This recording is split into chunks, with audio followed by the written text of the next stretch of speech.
Thank you so much for joining us today. I'm really thankful for. Salut, on se retrouve aujourd'hui pour le récap de la conférence de AMD au CES 2021 qui, on va se l'avouer, était plutôt vide. Car à part Lisa Su qui invite ses potes pour parler en live dans un cringe maximal, eh bien on a eu que 2-3 petites informations. Mais c'est toujours mieux que rien. Et surtout il y a quelque chose que j'ai pas forcément compris, c'est qui ce mec? Welcome to CES. Il vient là, il parle pendant 2 minutes, on sait pas qui c'est, il dit pas bonjour. J'ai peut-être zéro culture, mais j'ai simplement eu l'impression de m'être trompé de conférence au début. Bon, trêve de bavardage, on va y aller.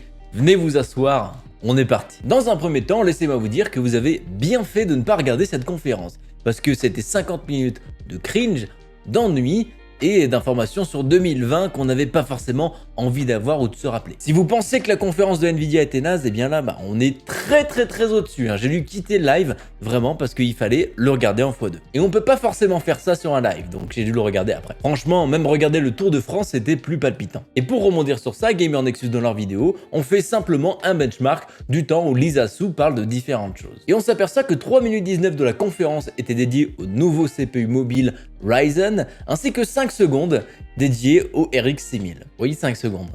Ce qui fait un grand total de 3 minutes et 24 secondes à parler vraiment d'informations utiles pour nous les consommateurs. Et si on rapporte ça sur le temps total de la conférence, c'est-à-dire 50 minutes, on a à peu près 6% de la conférence qui est utile. Le reste, c'est AMD qui prend un boulard comme ça. Donc voilà, si jamais vous avez eu le malheur d'aller faire pipi ou d'aller vous chercher un verre d'eau au mauvais moment, eh bien vous avez loupé absolument tout. Et pour être tout à fait honnête, j'ai regardé la vidéo de Gamer Nexus pour avoir un peu plus d'informations, car eux, ils ont accès vraiment aux revues de presse avec toutes les informations à l'intérieur, qui n'avait pas l'air d'être le cas pour les gens qui ont fait la présentation de AMD. Enfin bon, on va se fier à la parole divine de Steve Burke, le Tech Jesus, pour vraiment nous apporter les compléments d'informations. Et aussi parce qu'on n'a simplement pas accès aux PDF en fait. Dans les PDF destinés à la presse se trouvaient des informations sur le 5800 et le 5900 modèle non X. Ils possèdent un TDP de 65 watts, ce qui veut dire qu'ils auront des fréquences un peu moins élevées. Et on n'aura pas l'optimisation du boost comme on peut avoir sur les modèles X de 5e génération. Mais bien sûr, dessous, ça reste toujours l'architecture Zen 3, ce qui n'est pas forcément tout le temps le cas, donc on le verra un petit peu plus tard. Cependant, attention, avant de sauter de joie, ces CPU seraient réservés aux PC prémontés,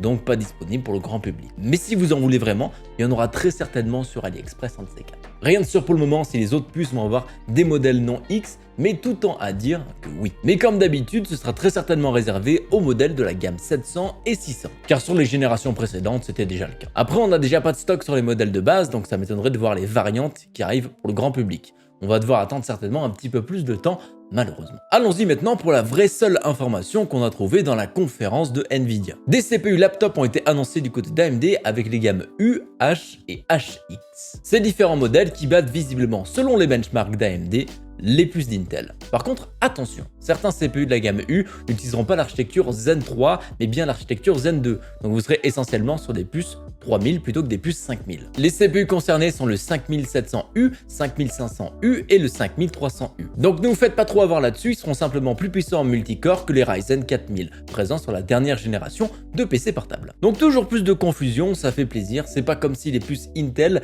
étaient déjà imbitables au niveau du nom. Mais bon, pour l'instant, on n'a pas trop de benchmark de sources indépendantes, donc il va falloir attendre un petit peu pour vraiment se faire un avis. Par contre, ici, la partie intéressante, ça va être les CPU HX, qui vont permettre d'avoir des performances sans compromis et même de pouvoir overclocker. Après, on reste sur un ordinateur portable, donc l'overclocking sera forcément limité, à moins que vous soyez sourd et que vous mettez les ventilos à pleine balle. On retrouve deux nouveaux modèles sous cet étendard HX, le 5900 HX, qui dispose de 8 cœurs 16 threads et d'un boost à 4,6 GHz ainsi qu'un TDP à 45 watts, voire plus au cas où vous overclockez. Et enfin, on aura le 5980 HX qui aura lui aussi 8 cœurs et 16 threads, mais un boost à 4,8 GHz, toujours sur le même TDP de 45 watts et plus, mais on comprend pas trop comment il va se placer par rapport à un 5900 et surtout son prix par rapport à ça, parce que la seule chose qui les différencie pour le moment, c'est les 200 MHz au niveau de la fréquence. Lisa Su nous a annoncé qu'il allait y avoir 50% plus de modèles que la génération précédente, ce qui est forcément une bonne chose, parce qu'on va avoir plus de choix. Donc que du bonheur. Après, les 4000 sont pas si vieux que ça, je crois, ils sont sortis il y a pas très longtemps.